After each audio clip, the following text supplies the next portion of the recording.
crianças podem seguir aí para a sala. E hoje nós vamos para 1 Coríntios. Não vamos refletir diretamente em Atos, mas vamos dar esta pausa, visto que hoje celebramos a Páscoa, que nos remete à ressurreição do nosso Senhor Jesus Cristo. Eu quero ler com os irmãos 1 Coríntios capítulo 15, a partir do versículo 1. Obrigado.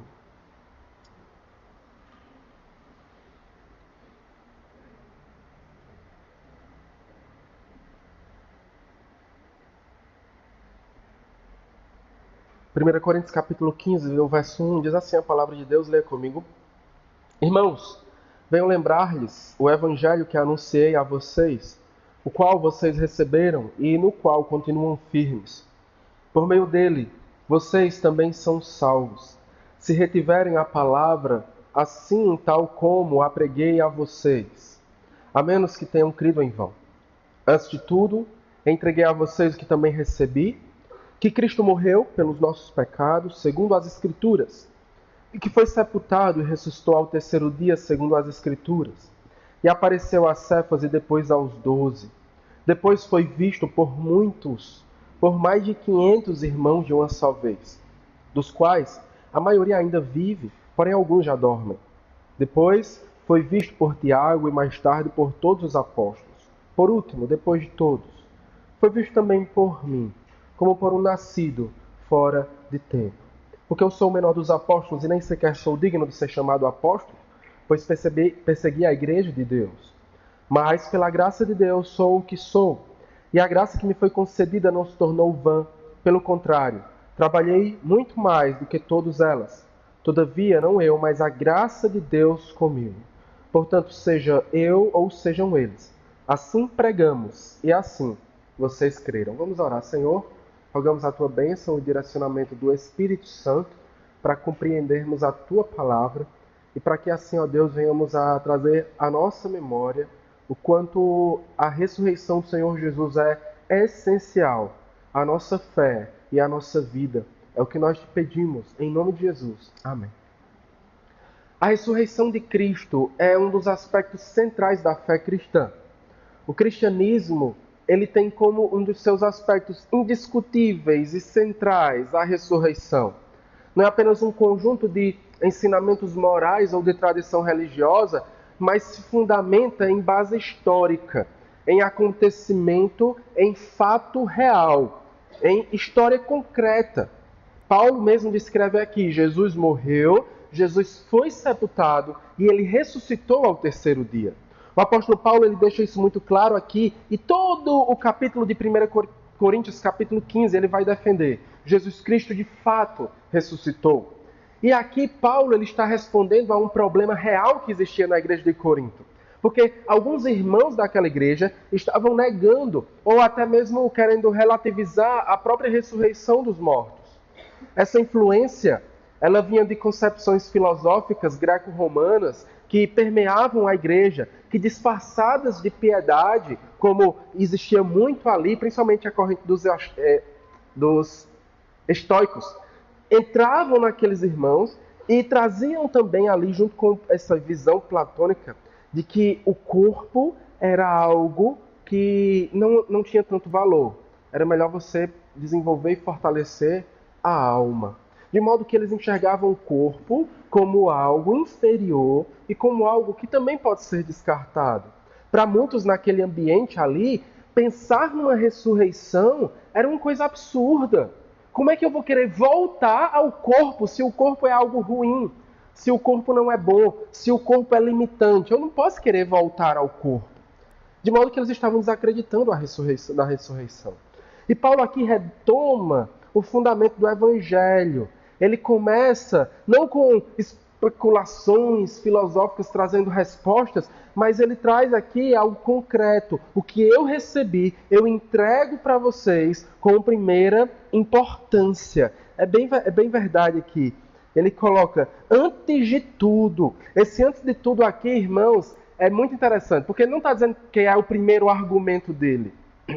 Mas o que ele está querendo ressaltar com esse antes de tudo é que esse é o aspecto central, é o aspecto essencial, é o aspecto prioritário do que ele está querendo trabalhar ali. Certo? Em outras palavras, Paulo está dizendo, olha, se nós quisermos entender o cristianismo, nós precisamos essencialmente começar por aqui. Antes de tudo, eu entrego para vocês o que eu também recebi do próprio Jesus. Que Jesus morreu pelos nossos pecados, que ele foi sepultado e ressuscitou. A cruz e a ressurreição são o coração do Evangelho. E aqui ele destaca 3 coisas, né? A primeira verdade, a primeira afirmação de Paulo é que Cristo morreu pelos nossos pecados, segundo as Escrituras. A cruz revela o amor de Deus. A cruz revela o amor de Deus. A estrutura dessa frase aqui é bem profunda. Mas a morte de Cristo não é uma metáfora espiritual, não é um mito religioso, mas aconteceu de fato. É um evento concreto na história humana. Paulo aqui, então, ele não se limita a apenas a afirmar que a morte do Senhor Jesus, a cruz, é um fato histórico, mas ele diz que Cristo morreu pelos nossos pecados. Ele qualifica a morte do Senhor Jesus. A preposição aqui, pelos nossos pecados, traz a ideia de substituição. É a doutrina da substituição. Cristo morreu em favor de, Cristo morreu em lugar de, Cristo morreu por aqueles que estavam condenados por causa do pecado. Cristo morreu em nosso lugar. Ele se ofereceu como substituto em nosso lugar. Aqui, então, é a doutrina da expiação substitutiva do Senhor Jesus. Ele se ofereceu para morrer por nós, em nosso lugar. Num livro muito famoso chamado A Cruz de Cristo, de um autor chamado John Stott, ele diz o seguinte: a cruz não foi apenas um exemplo de amor, mas a cruz é o lugar onde Deus lidou de modo objetivo com o problema do pecado. É um lugar, é um fato histórico, é um momento onde Deus, de modo objetivo e direto, lidou com a situação do pecado no homem. Paulo diz então que Cristo, na cruz, ele morreu pelos nossos pecados. Isso é a revelação do amor de Deus. Tanto que ele continua dizendo que tudo isso aconteceu segundo as Escrituras. E aqui aponta justamente para o cumprimento de tudo aquilo que Jesus fez, como tendo base no que havia sido dito no Antigo Testamento, as promessas do Antigo Testamento e vários textos, né? Textos de Isaías 53, Salmo 22, todo o sistema sacrificial exposto lá em Levítico, tudo isso encontra seu cumprimento definitivo em Jesus, na cruz de Cristo. O servo sofredor de Isaías, ele foi transpassado pelas nossas transgressões. O Cordeiro Pascal, lá em Êxodo, figura justamente o encontro e a morte do Cordeiro de Deus que tira o pecado do mundo. A cruz, então, não é um acidente ou uma tragédia na história da humanidade, mas a cruz é o lugar onde o plano de Deus se completa, onde o plano de Deus se cumpre, onde o plano de Deus estabelecido desde a eternidade encontra o seu ápice, o seu centro. Essa verdade, então, revela que o amor de Deus é extraordinário. O próprio Deus providenciou o sacrifício para que a justiça dele fosse satisfeita. Uma justiça que eu e você jamais, por nossos méritos, conseguiríamos alcançar. Mas Deus, ele nos amou e assim, então, entregou o seu Filho para morrer por nós. É interessante. Porque Deus, ele não nos amou porque Cristo morreu por nós. Mas Cristo morreu por nós porque Deus assim decidiu nos amar. Porque ele já nos amava antes da eternidade. Nós podemos amar porque ele nos amou primeiro. Assim, a cruz é o lugar onde a justiça de Deus, onde a graça de Deus se encontram. Ali nós podemos enxergar a gravidade do nosso pecado, a profundidade que há no nosso pecado. Mas, ao mesmo tempo, na cruz do Senhor Jesus, nós conseguimos enxergar a profundidade insondável do amor de Deus, a grandiosidade do amor de Deus. Da mesma proporção que o pecado é profundamente sujo e afeta a Deus e nos afeta também. Da mesma proporção, o amor de Deus é infinito, é insondável, e supre e sobrepuja todo o pecado. Para nós, então, nós podemos ver aqui justamente a cruz revelando o amor de Deus. Em um mundo que muitas vezes está marcado e permeado de culpa, de dificuldades, de uma insatisfação profunda das pessoas por buscar algum sentido em algo. Uma tentativa constante das pessoas de sempre se auto-justificarem, se auto-explicarem. O Evangelho traz a proclamação de que a nossa culpa, ela foi tratada de uma vez por todas na cruz. Porque a cruz manifesta o nosso pecado, mas também manifesta o amor de Deus. O cristão, então, ele não vive tentando a todo custo conquistar o favor de Deus, mas ele vive a partir de uma obra que Jesus já realizou na cruz.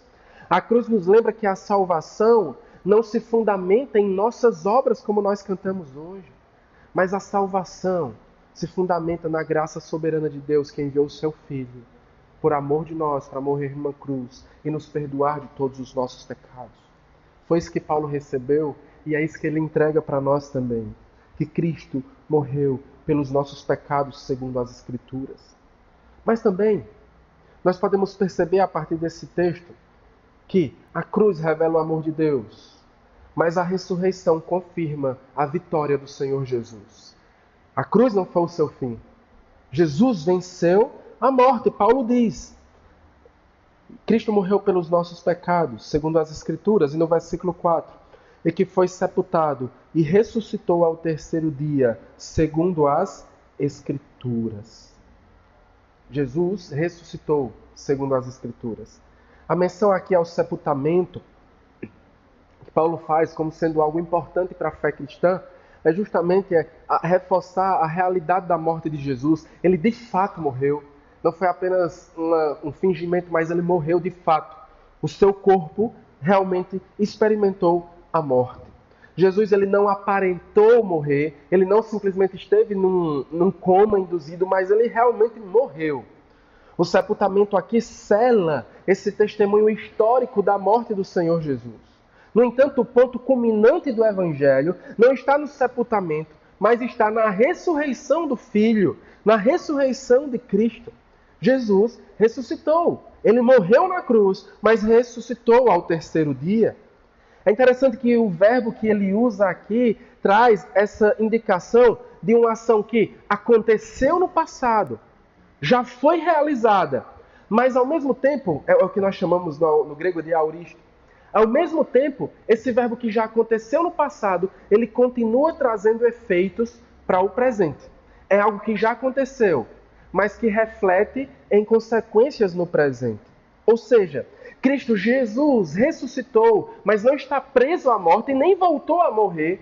Jesus ressuscitou e ele continua vivo.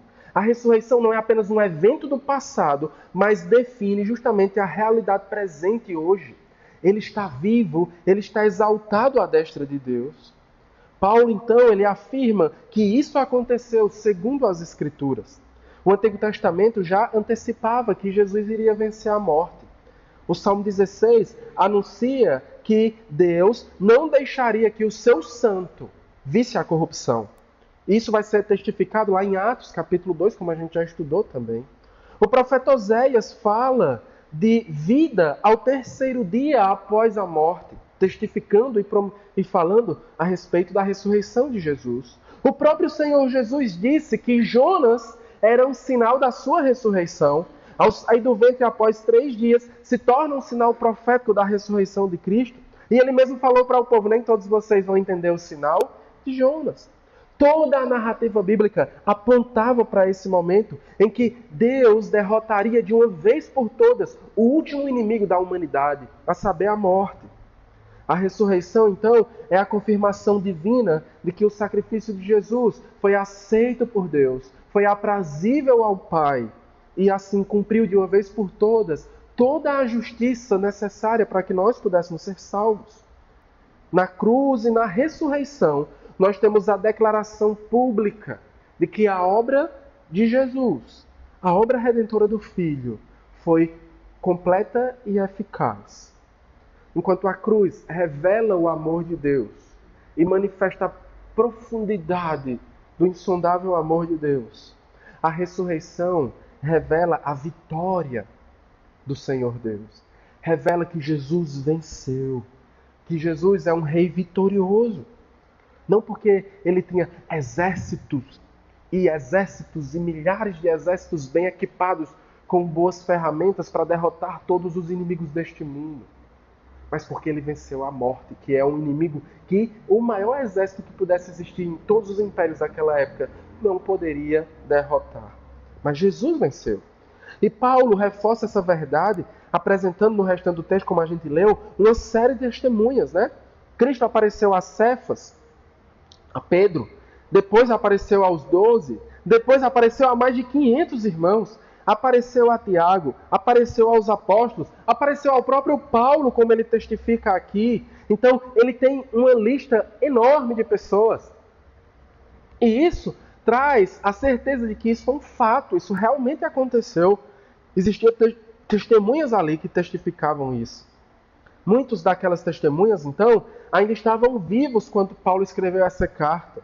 Em outras palavras, a ressurreição não era apenas uma crença religiosa, mas era sustentada por testemunhas oculares. Irmãos, se não fosse fato que essas pessoas tinham enxergado e visto e andado com Jesus após a morte, nós teríamos registros disso, mas é tão interessante, porque geralmente quando alguém enviava uma carta e existia uma contradição, existia uma carta de resposta, né? E as pessoas testemunhavam disso. Mas os próprios irmãos ali em Corinto e todas as igrejas que receberam a carta do apóstolo Paulo, né? Ninguém rebateu, porque eles sabiam, era fato. Eles testemunharam visivelmente o Senhor Jesus. Essa verdade, ela continua sendo central para a nossa fé.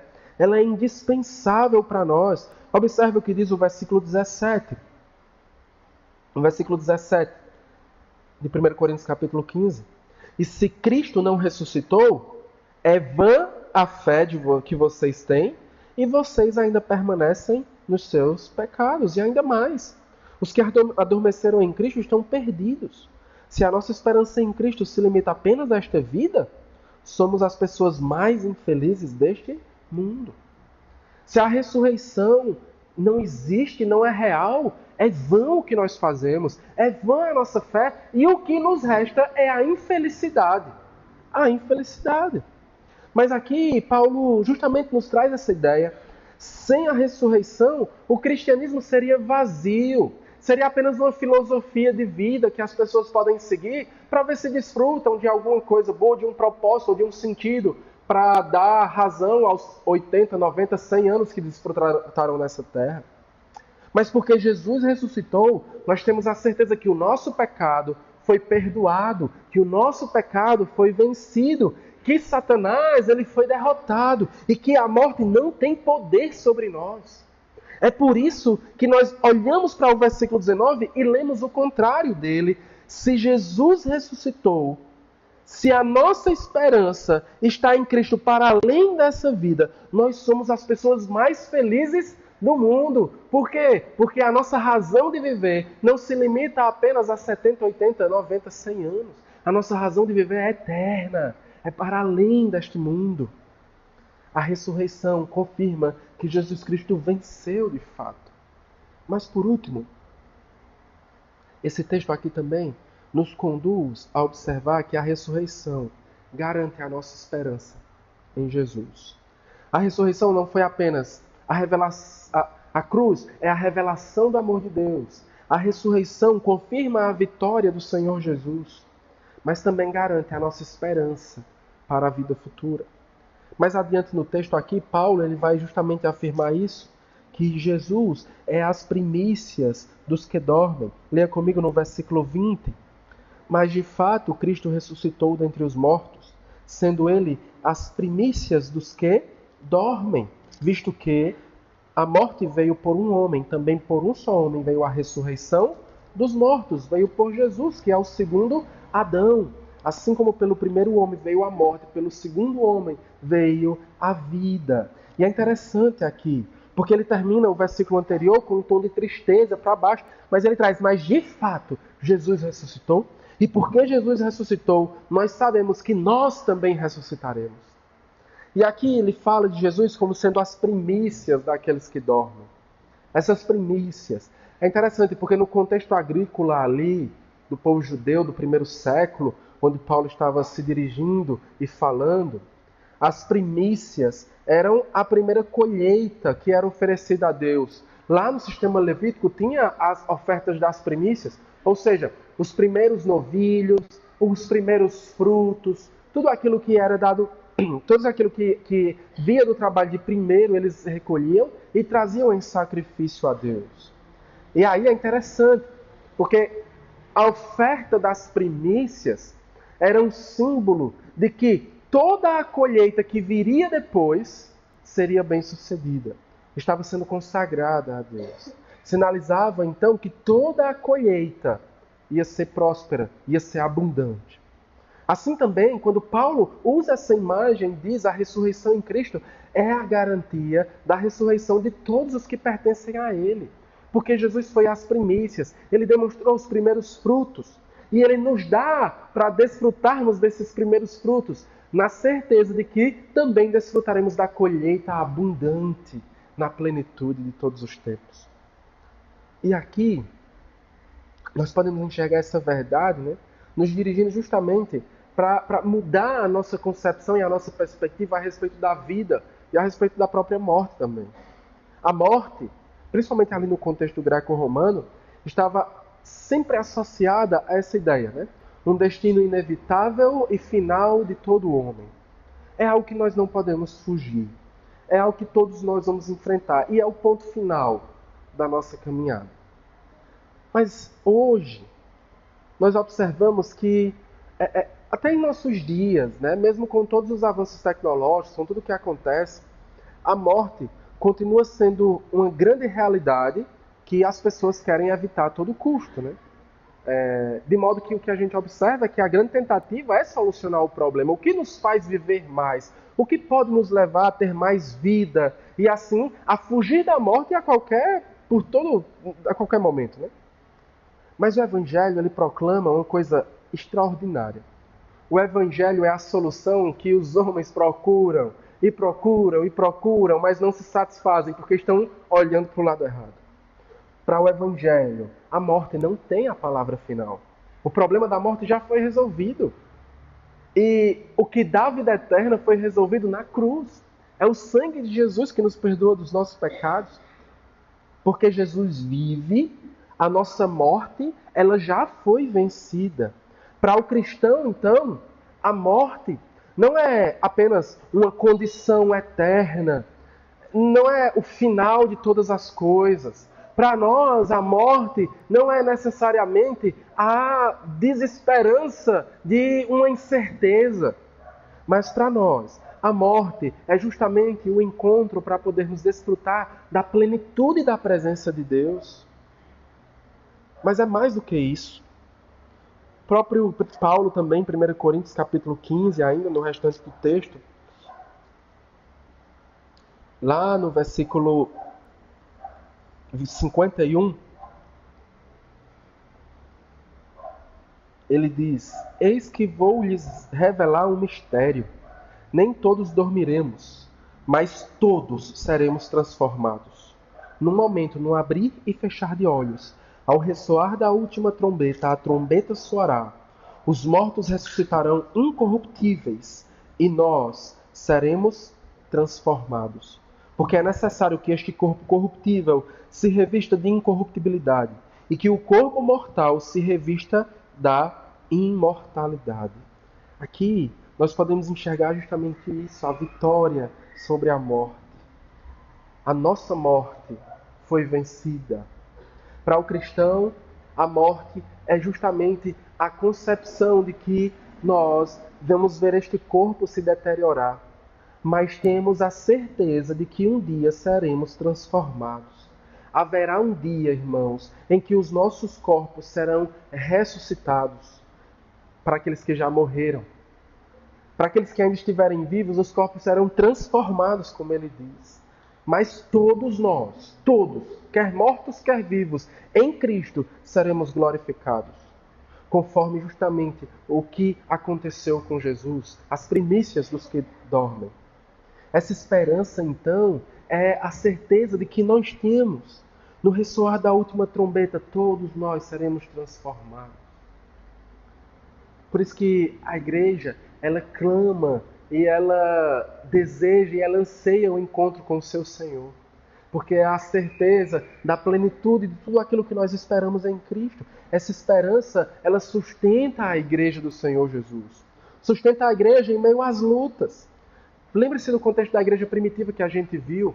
A igreja primitiva enfrentava perseguição, sofrimento, martírio, mas continuou proclamando o Evangelho porque sabia que a ressurreição tinha mudado tudo. A partir do momento que eles contemplaram a Jesus ressurreto, eles viram o reino é nosso por meio de Jesus. O reino é real. Nós precisamos permanecer, precisamos continuar firmes na fé. O próprio Paulo escreve essas palavras como alguém que experimentou profundamente o que era sofrer por causa de Jesus. E mesmo assim, continuou proclamando a vitória de Jesus sobre a morte, a ressurreição de Cristo, o futuro que nos aguarda quando estamos com Jesus. Para nós, irmãos, essa esperança ela continua sendo indispensável. Porque cada vez mais o que nós observamos ao nosso redor é incerteza, é sofrimento, é crise, né? Mas quando a gente olha para a ressurreição, nós somos lembrados que todas as coisas estão no controle de Deus. Cristo venceu a morte, então a vitória nossa está garantida, irmão.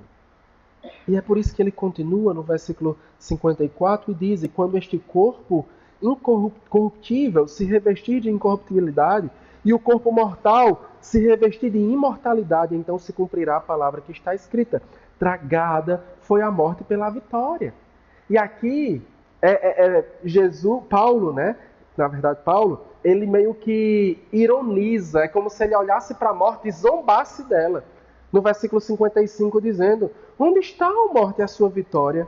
Onde está o seu aguilhão? Como se ele dissesse: cadê, morte? Tu era tão poderosa, tu não era tão grandiosa? Todos nós não enfrentaríamos você como sendo nosso destino final e último? Cadê sua força? Cadê? Foi derrotada por Jesus. Pelo nosso Jesus. Pelo nosso Senhor. Aquele que nos ama e nos salva e nos perdoa de todos os nossos pecados. E é por isso que ele diz no final do versículo 57, graças a Deus, que nos dá a vitória por meio de nosso Senhor Jesus Cristo. Nós somos vitoriosos em Cristo. E nisso nós podemos declarar vitória sem medo, sem titubear. Somos vitoriosos sobre a morte. Somos vitoriosos sobre todos os pecados, porque em Cristo nós temos perdão e vida. E aí a pergunta é: por que a ressurreição muda tudo? Por que a ressurreição muda todas as coisas? Porque nela nós encontramos a essência da boa nova do Evangelho. Na cruz, a nossa culpa foi removida e na ressurreição a nossa morte foi vencida de uma vez por todas. E por causa disso nós temos esperança no Senhor Jesus. A mensagem que Paulo recebeu e transmitiu à igreja continua sendo ainda o centro da nossa fé. Jesus morreu pelos nossos pecados, foi sepultado e ressuscitou ao terceiro dia. Esse é o Evangelho que nós pregamos, esse é o Evangelho que nós proclamamos. Quando olhamos então para toda essa história da redenção, percebemos que a Páscoa, ela sempre foi um ato de fé mesmo. O autor de Hebreus diz, Hebreus 11:28, pela fé, celebrou a Páscoa e a aspersão do sangue. Na primeira noite lá do Egito, que eles fizeram essa festa, que eles celebraram a Páscoa lá, o Senhor Deus, perceba isso, Deus pediu que o povo celebrasse a Páscoa antes da morte dos primogênitos, antes de passar o anjo da morte, antes deles serem liberados e libertos do Egito. Tudo isso aconteceu antes. A celebração da Páscoa foi antes. Por quê? Porque Deus queria exercitar no seu povo o quê? Fé. É um ato de fé. O que aconteceu ali naquela noite no Egito, naquela celebração, aconteceu antes do povo ser liberto. A escravidão ainda não tinha sido concretizada ali. Eles sacrificaram o cordeiro, eles colocaram sangue nos umbrais da porta, acreditando, tendo fé de que Deus faria aquilo que ele havia prometido. Deus exigiu fé do seu povo. É por isso que não é simplesmente o sangue, e puramente o sangue que iria perdoar o povo dos seus pecados, que iria livrar os primogênitos da morte, mas era o ato de fé, de obedecer ao Senhor Jesus, à ordem de Deus. Aquela celebração apontava para uma coisa muito maior. Aquela fé estava direcionada para a obra que seria plenamente realizada por Jesus na cruz. O que aconteceu naquela noite do Egito foi uma sombra, como Paulo vai dizer em Gálatas, daquilo que aconteceu na cruz de Jesus.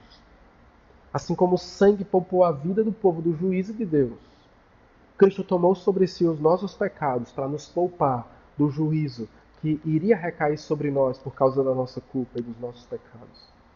Por isso que Paulo vai afirmar lá em 2 Coríntios capítulo 5, versículo 21, aquele que não conheceu o pecado, Deus o fez pecado por nós, para que nele fôssemos feitos justiça de Deus. O juízo caiu sobre ele. A maldição que deveria nos atingir foi colocada sobre o Filho de Deus.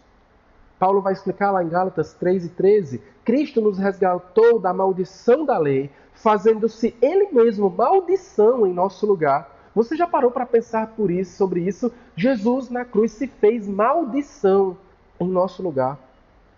Jesus foi crucificado como maldito. E maldito não era Ele, maldito éramos eu e você. Mas Ele foi crucificado como maldito em nosso lugar. Enquanto cordeiros estavam sendo sacrificados em Jerusalém. E lembre-se, Jesus morreu na Páscoa. Sexta-feira Santa, sexta-feira da Páscoa. Então, era a celebração da Páscoa em Jerusalém. Enquanto estava acontecendo a crucificação, o que estava acontecendo no templo? Cordeiros estavam sendo sacrificados em celebração da Páscoa. E os cordeiros lá estavam sendo sacrificados em celebração da Páscoa em Jerusalém. E o verdadeiro Cordeiro de Deus estava sendo entregue fora da cidade, no Calvário, para a redenção do seu povo. Mas a cruz é o primeiro ponto dessa história, mas não o fim dela. Né? A ressurreição revela que esse sacrifício conquista a vitória de uma vez por todas. Cristo venceu o pecado, derrotou a morte e inaugurou em nós uma nova esperança para todos aqueles que creem. E nós sabemos que as Escrituras afirmam que um dia Deus vai julgar todo mundo. Um dia Deus vai julgar todos. Paulo escreve que o Senhor Jesus será revelado, lá em 2 Tessalonicenses 1, versículo 7. Jesus será revelado dos céus, em chamas de fogo, tomando vingança contra todos os que não conhecem a Deus e contra os que não obedecem o Evangelho. O Senhor irá julgar com juízo aqueles que não obedecem ao Evangelho. Perceba a construção de Paulo aqui. Deus vai julgar o mundo. Não só por quem estava na igreja ou não estava. Não só por quem tinha uma vida religiosa ou não. O julgamento está em tomar vingança contra aqueles que não conhecem a Deus. E contra aqueles que não obedecem o Evangelho. Obedecer o Evangelho.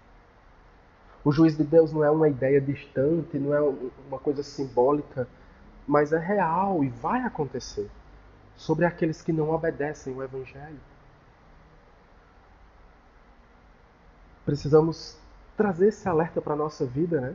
Em refletir sobre a nossa vida com Deus. Como eu tenho obedecido o Evangelho e como eu tenho sido testemunha para que mais pessoas se libertem desse juízo e venham viver o Evangelho juntamente comigo. Mas também, para além disso, existe uma esperança gloriosa, né, para que os que pertencem a Jesus, os que estão sendo guardados pelo sangue do Cordeiro, estão libertos desse julgamento, desta ira vindoura. Paulo escreve que Jesus é aquele que nos livra da ira vindoura. O sangue do Cordeiro Pascal marcou as casas do povo de Deus no Antigo Testamento, lá no Egito, mas o sangue de Cristo marca cada um de nós que pertence a Ele, de modo que quando o juízo de Deus vier, não vai nos atingir. Por quê? Porque nós estamos protegidos pelo sangue de Jesus. Digno ao Senhor por conta disso.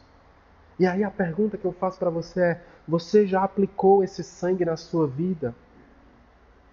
Você reconhece que Jesus é o Cordeiro escolhido de Deus para a sua redenção? Você está convencido da perfeição absoluta do sacrifício de Cristo, da obra do Senhor Jesus e da suficiência da obra de Jesus para a sua salvação? Jesus é suficiente para satisfazer a sua vida. Você obedece ao Evangelho? O Evangelho, então, não nos chama apenas para admirar a história da cruz. Ah, a história de Jesus é tão bonita, e nessa época, né? A gente vê muitos filmes e tudo e tal, é tão bonitinho. Mas o Evangelho não nos chama apenas para admirar a história, mas para confiar e viver o Evangelho. Reconhecer que somente Ele pode nos reconciliar com Deus. Somente Ele pode remover a nossa culpa. Somente Ele pode nos dar a vida eterna. Quando nós entendemos isso, o nosso passado já não nos define mais. Aquilo que nós éramos já não nos define mais. Mas agora nós vivemos não mais em um presente dominado pelo medo, mas vivemos em um presente dominado por Cristo, porque Ele governa todas as coisas. O nosso futuro não é mais baseado em incerteza, mas o nosso futuro agora é baseado na palavra final de Jesus. O Rei que foi crucificado está entronizado em glória e nos convida para reinar juntamente com Ele por toda a eternidade. Esta obra maravilhosa da redenção é a única verdade que livra o homem da condenação do pecado. A única. Nós fomos salvos pelo preço que foi pago na cruz e pela vitória conquistada na ressurreição. A única resposta possível, irmãos, a isso é obediência, vida e gratidão a Deus. Então, que nós venhamos realmente a obedecer ao Senhor. Lembre-se disso. A viver em gratidão e em adoração a Deus diante de tudo aquilo que Ele tem feito por nós. Que nós venhamos a responder ao Evangelho elevando a nossa voz em adoração a Jesus por tudo aquilo que Ele fez por nós na cruz. Pela ressurreição que Ele nos dá, porque Ele já ressuscitou.